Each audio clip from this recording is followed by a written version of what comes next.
The first time I fell in love with him, I was half asleep in a hotel room in Singapore, staring at my phone at 3:12 a.m., waiting for a message that I knew wouldn't come until much later if it came at all. That should have been my warning sign. We didn't meet in some dramatic, cinematic way. No sparks across a crowded bar. No instant this is it moment. We met in an airport lounge in Frankfurt, both annoyed, both exhausted, both killing time between flights that were going in opposite directions. He was on his way home. I was on my way somewhere new. That became a pattern long before I noticed it. I remember thinking he looked familiar in a way that had nothing to do with faces. Like we were tired in the same language. He was sitting across from me, shoes kicked off, laptop balanced on his knees, rubbing his eyes like someone who'd been awake too long but still had work to finish. I made some stupid comment about the coffee tasting like burnt hope. He laughed quietly, genuinely, and looked up like he hadn't expected kindness from a stranger that day. That was it. That was the start. We talked for an hour. Then two. About work, mostly. Consulting, travel, deadlines that didn't care about time zones or sleep. He was older than me by a few years, but not in a way that felt like distance. More like he'd just started running earlier and had learned which blisters were permanent. When they called his boarding group, he stood up, slung his bag over his shoulder, and hesitated. Well, he said, smiling like this was no big deal. This was unexpectedly nice. I nodded, pretending my chest didn't feel oddly tight. Yeah, safe flight. He took 2 steps away, then turned back. Do you want to stay in touch? That was the second warning sign. The way my answer came too fast. We did stay in touch. At first, it was casual messages every few days, then every day. Photos of bad hotel views. Screenshots of delayed flights. Voice notes sent from Ubers while cities blurred past in the background. Time zones became the third person in our conversations. Sorry, just woke up. You're about to sleep, right? I'll answer when you land. Somewhere in there, it stopped feeling like talking to a stranger and started feeling like checking in with someone who mattered. The problem wasn't that he traveled, or that I did. It was that we traveled out of sync. While I was landing, he was taking off. When I had energy, he was drained. When I was ready for something more, he was barely keeping his life upright. We never said this is a relationship. Not at first. We said things like, I miss you, and I wish you were here, and pretended that didn't mean anything yet. The first time we kissed was in a city neither of us lived in, during a 36-hour overlap that felt borrowed from the universe. We were both jet-lagged, slightly delirious, standing on a quiet street at midnight, because neither of us wanted the night to end. It felt real in a way that scared me. And even in standing there, his forehead resting against mine, I already knew the real conflict wouldn't be family, or labels, or fear of being seen. It would be time that never lined up, lives that kept moving forward, just never at the same speed. I didn't know yet how much that would cost us, but I was already in too deep to walk away. After that first overlap, we stopped pretending this was casual. We didn't label it because how do you label something that only exists in stolen hours and borrowed cities? But the tone changed. Messages lingered longer. Good nights turned into voice notes. We learned each other's routines not by being there, but by absence. I knew when he'd be free because I knew when he wasn't. We became experts at planning around time. We're trying to. We'd pull up calendars like negotiators. Okay, I'm in Madrid until Thursday, then Chicago for 2 nights. I'll land in Toronto Friday morning. I could reroute, maybe. Only if you don't mind a red eye and 0 sleep. I'll survive. Those were the moments that felt like commitment. Not grand gestures, just exhaustion willingly chosen. Our second meeting was in Toronto. It was colder than either of us expected. He met me at arrivals, coat already unzipped, arms open like he'd been holding that hug in for weeks. The second I felt him against me, the world snapped into focus in a way it never did on screens. We were normal for 48 hours. Grocery shopping, bad takeout, falling asleep mid-conversation. It felt dangerously easy. That scared him more than it scared me. I started noticing it in the little pauses. The way he'd stare at nothing for a second after laughing. The way he'd check his phone and sign not because of work, but because of everything waiting for him after. One night, lying in his bed, the city humming outside, I asked the question I'd been holding back. Where's this going? He didn't answer right away. Just traced slow lines on my arm like he was buying time. I don't know, he said finally. And that's the problem. I wanted to argue, to say we'll figure it out, to pretend love was enough to bend schedules, careers, momentum. But I could already feel the truth in his hesitation. He was building something, a promotion on the horizon, a life that required stability. I was still chasing opportunities, still saying yes to movement because it felt like freedom. We were in different chapters, even when we were in the same room. After Toronto, the gaps got longer. Not because we wanted them to, but because life crept in sideways. I missed his call once because I was in a meeting that ran late. He missed mine because he'd finally fallen asleep after a 20-hour day. Small things, innocent things, but they stacked. Feels like we're always apologizing, he said one night. Yeah, I admitted, but I still want this. He went quiet at that. I want it too, he said carefully. I just don't know if wanting is enough. That sentence haunted me. The breaking point didn't come as a fight. It came as an email. A job offer for me 6 months abroad. Huge career move. Exactly what I've been working toward. I stared at the screen, excitement and dread twisting together. When I told him, he smiled first. Proud, genuinely happy for me. Then the smile faded. That's amazing, he said. You should take it. The words should landed heavy. And us? I asked. He exhaled slowly. That's what I mean. You're moving forward. I'm trying to stand still long enough to build something. Neither of us was wrong. That was the cruel part. We didn't break up that night. Or the next. We just loosened our grip. Fewer plans. Softer promises. Like we were both afraid that saying it out loud would make it permanent. The last time I saw him before I left was in a hotel near the airport. One night. Early flight. We held each other like people who already knew this was goodbye, but weren't ready to say the word. At the gate the next morning, he kissed my forehead and said, I hope one day our timing gets better. I watched him walk away, knowing something worse than heartbreak was coming.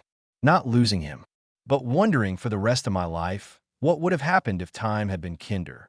Leaving didn't feel dramatic. No tears at the airport. No last-minute confessions. Just a quiet, hollow certainty that something important was being set down gently and left behind. At first, we tried to keep things the same.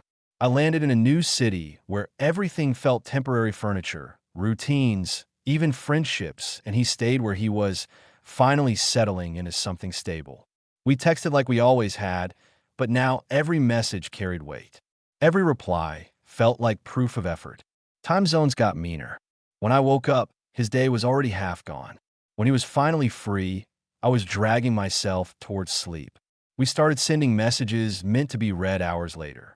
Little emotional time capsules. Saw this and thought of you. Wish you were here for this. Miss your laugh. At first, that was enough. Then came the silences. Not intentional. Not cruel. Just gaps. Meetings that ran late. Dinners with coworkers that turned into drinks. Evenings where one of us was too tired to be interesting, too drained to be present. One night, after 3 missed calls in a row, I finally asked, Are we okay? There was a pause before he answered. I don't know, he said honestly. I think we're surviving instead of living. That hurt more than if he'd said we were falling apart. Because he was right. I was growing in ways that excited me, new responsibilities, new confidence, a version of myself that felt sharper, more capable. And he was growing too, just differently, rooting himself, building something that required consistency and presence. We weren't drifting because we cared less. We were drifting because our lives were finally demanding everything we had. The night it ended, I was sitting on the floor of my apartment, back against the couch, still in work clothes. He was in his kitchen, phone propped up, lights dim. We both looked exhausted in that familiar way, like people who'd been strong for too long. I don't want to resent you, he said quietly. I swallowed. I don't want to be the thing you gave up. Silence. Heavy. Honest. I love you, he said then. Not as a plea. Not as a strategy. Just as a fact. I love you too. And that was the problem. We didn't fight. We didn't negotiate. We acknowledged what neither of us wanted to admit. That love doesn't stop time, doesn't slow careers, doesn't align timelines just because it's real. When the call ended, I stayed on the floor long after the screen went dark. Not crying, just breathing through the loss of something that never failed, only ran out of room to exist. Months passed. Life kept going. It always does. I succeeded. I moved again. I dated other people. He did too, I think. We followed each other quietly online, careful not to interact too much, like eye contact with a ghost. Then, almost a year later, I ran into him. Another airport. Another lounge. Different city. Same tired eyes. We stared at each other for a second too long before smiling. "Hey," he said. "Hey." We sat together, coffee between us, talking like no time had passed and like all of it had. There was warmth there, and distance, and a strange peace I hadn't expected. When they called my flight, we stood. This time, he didn't ask to stay in touch. He hugged me longer than necessary and whispered, "I'm really glad we had what we had." So was I, because some love stories aren't about forever. They're about timing, and learning that even when love is real, time still gets the final say. I thought that airport meeting would be the clean ending, the kind you replay later and tell yourself, "See, we handled that well." Closure neatly wrapped, lesson learned, heart filed away. Turns out, closure is a lie people tell themselves when they're tired. A few weeks after that run-in, I started noticing him everywhere, not literally, but in the way absence echoes. In habits I hadn't realized were his. The way I still check my phone at certain hours. The instinct to phrase thoughts like messages meant for him. Time moved on, but my body hadn't gotten the memo. I started dating someone new not long after. Nice guy. Present. Lived in the same city. Texted back immediately. Wanted plans instead of possibilities. On paper, it was everything that had been missing before. And I tried. I really did. But being with someone who was available made me realize something uncomfortable. I had gotten used to loving at a distance. Used to longing. Used to intensity created by scarcity. One night, lying next to this new guy while he slept, I caught myself thinking about a hotel room in Toronto. About jet lag and bad takeout, and the way love felt when it was rare. That scared me enough to end things. Not because the new guy did anything wrong, but because I realized I was still comparing, still measuring time and before and after him. Then, out of nowhere, he messaged me. No build-up, no warning. Saw a photo from your new project. Looks like you're killing it. I stared at the screen longer than I should have. Thanks, I typed back. Then deleted it. Then typed again. Hope you're doing well. 3 dots appeared. Disappeared. Appeared again. I am, he wrote. Busy. Settled. Sometimes bored in a good way. I smiled at that. It sounded like him. We didn't jump back into anything. We kept it light. Occasional messages. Safe topics. Like two people circling something fragile. Afraid that touching it would either revive it or break it completely. But familiarity is a powerful drug. So we were sending voice notes again. Laughing about the same things. Slipping into that rhythm that had once felt like home. One night, he sent a message he probably shouldn't have. Do you ever think about what would have happened if one of us had stayed?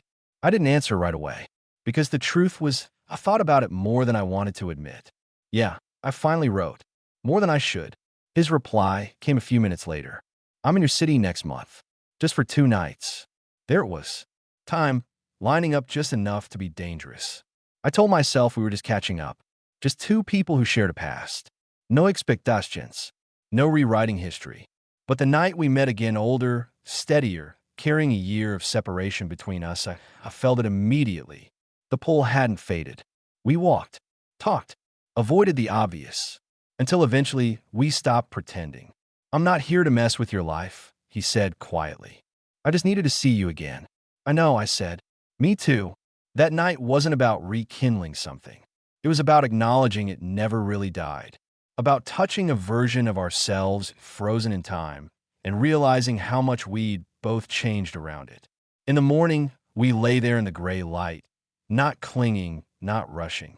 This still doesn't work, does it? I asked. He shook his head slowly. No, but I don't regret knowing. Neither did I. When he left, it hurt but differently. Less like loss, more like acceptance. Some people come into your life to stay. Others come to teach you that love can be real and still not be meant to last. And the hardest part isn't letting go. It's learning how to move forward without needing time to apologize for what it couldn't give you. After that night, something finally shifted. Not in a dramatic, movie-ending way. No revelation, no sudden clarity that made everything click.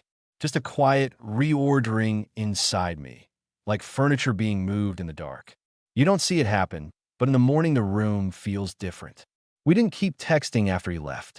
Not because we promised not to, but because we both understood that we'd reached the edge of what this thing could give us without taking something back. For the first time, it felt complete. I stopped wondering what if. Or at least, when the thought came, it didn't ache the way it used to. It felt more like remembering a city you once lived in. Important. Formative. Not where you are anymore. Life kept unfolding. I took another contract, then another. Eventually, I stopped moving so much. Not because I was done exploring, but because I finally wanted continuity.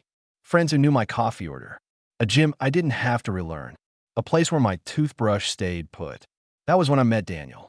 We didn't meet in transit. No suitcases. No countdown clocks. Just a mutual friend's birthday dinner. A shared joke about bad wine. And the immediate comfort of someone who was exactly where he said he was. Daniel worked locally. Hated flying. Loved routine in a way I used to find boring and now found grounding.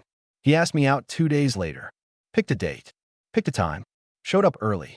It shouldn't have felt remarkable. But after years of loving across oceans and schedules, it did. Being with Daniel was quieter. Slower. There was no rush to compress intimacy into limited hours. No frantic need to say everything before goodbye. We had tomorrow, and the next week, and plans that didn't hinge on weather delays or misconnections. The strangest part was how long it took me to trust that. One night, a few months in, I caught myself waiting for the drop. The inevitable complication. The reason it wouldn't work. Daniel noticed. "You're really far away right now," he said gently. I almost lied, then didn't. "I spent a long time loving someone I could never fully have," I said. I think part of me learned to associate love with absence. He didn't flinch, didn't rush to reassure me. "That makes sense," he said. "But I'm here, and I plan to stay, unless you tell me not to." Something in my chest loosened. I never told my ex about Daniel. Not because it was a secret, but because it didn't need to be part of that story. Some chapters don't overlap. Years passed. One afternoon, scrolling idly through my phone, I saw a photo of him. He looked good, older, happier, standing next to someone I didn't recognize, hand resting easily at his back. The caption mentioned a promotion, a city he'd finally settled in. I felt nothing sharp, just warmth, gratitude, relief. That's how I knew I'd healed. Because the love we had didn't turn into bitterness or regret. It turned into perspective, into the understanding that timing isn't cruel, it's honest. Some people meet too early, some too late, some exactly when they're supposed to, even if it hurts. I don't think of him as the one who got away anymore. I think of him as the one who taught me that love doesn't fail just because it ends. Sometimes it simply finishes the work it came to do. I used to think the story ended there, neatly, with understanding and growth and a new kind of love that didn't hurt so much to hold. But life has a way of adding epilogues when you're not paying attention. Daniel and I built something real. Not flashy, not cinematic, just solid. We argued about groceries and weekend plans. We adopted a rhythm that didn't require explanation. He met my friends. I met his parents. We moved in together without fanfare, like it was the most natural next step in the world. And for a long time, it was enough. Then came the offer. It landed in my inbox on a Tuesday afternoon. Casual in tone, life-altering in substance. A senior role, global scope, travel again, but differently this time. Not constant movement, but responsibility spread across continents. The kind of job you don't chase anymore because it finally comes looking for you. I stared at the screen longer than I should have. That night, I told Daniel over dinner. He listened quietly, nodding, asking the right questions. He didn't interrupt, didn't panic, but I saw it the flicker behind his eyes. "So, what does that mean?" he asked eventually. "It means travel," I said carefully. "Not like before, but enough." He leaned back in his chair, exhaled slowly. "And us?" There was again the same question, years later. Different man, Same conflict. I don't want to lose what we have, I said. But I don't want to shrink myself either. Daniel was quiet for a long moment. I won't ask you to choose, he said finally. But I need to know I'm not becoming the thing you work around. That sentence hit harder than anything my ex had ever said. Because this time, the timing was right. The love was aligned. And still life was testing me. I thought about airports, about distance, about the man who taught me what it feels like to love someone you can't keep. And I realized something that surprised me. I wasn't afraid of losing Daniel time. I was afraid of repeating a pattern I'd outgrown. So I negotiated. I pushed back. I reshaped the offer until it fit a life instead of consuming one. Fewer trips, longer stays, boundaries that would have terrified the younger version of me. When I told Daniel, he smiled, not relieved but proud. Thank you for choosing with me, he said. That was the difference.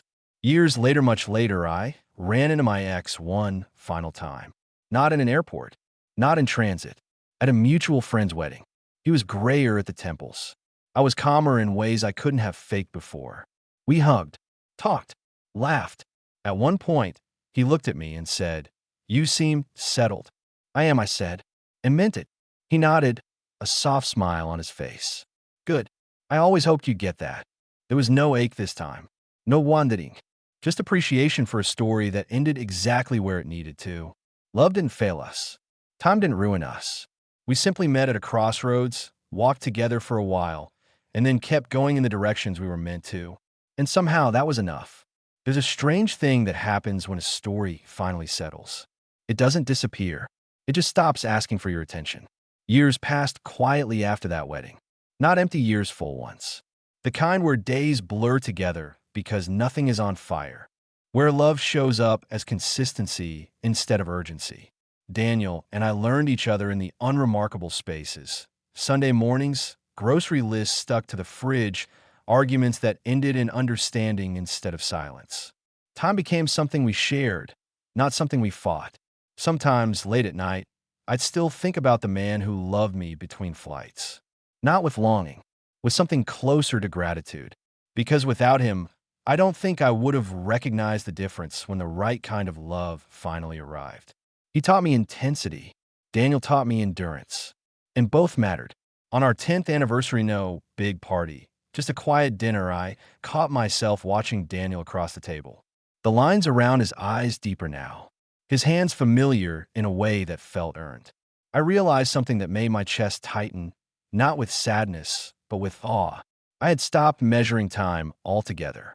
No countdowns, no waiting windows, no when things calm down or after this trip or once work eases up. Just now. That's when I understood the real conflict in my first love wasn't distance or schedules or mismatched careers. It was that we met before we knew how to stay. Some loves are built to burn bright and brief, to teach you what you're capable of feeling. Others are built to last, to show you what it means to choose and be chosen again and again. Neither is a failure. If you ask me now whether I believe in soulmates, I'd say this. I believe some people are meant to change you. Others are meant to walk with you. A rare few try to do both, and time decides which role they get to keep. I don't regret loving him when the clocks were against us. I don't regret letting him go. And I don't regret waiting until love stopped feeling like a race. Because in the end, the greatest gift time gave me wasn't alignment. It was clarity, and that finally was enough.